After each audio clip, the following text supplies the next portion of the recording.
В России день 7 ноября вошел в перечень памятных дат. Соответствующий закон был принят в 2010 году.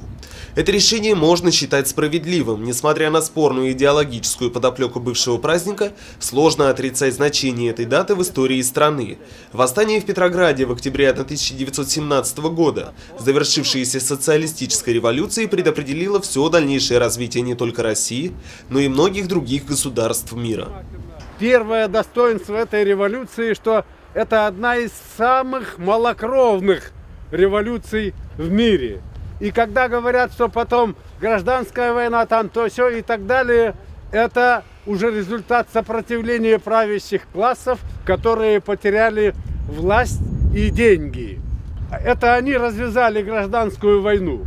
И сама гражданская война тоже долго не шла бы, если бы не помощь Антанты.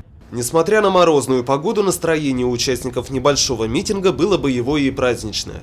Цветы к памятнику вождя мирового пролетариата Владимира Ленина возложили старшее поколение сибайцев, ветераны войны и труда.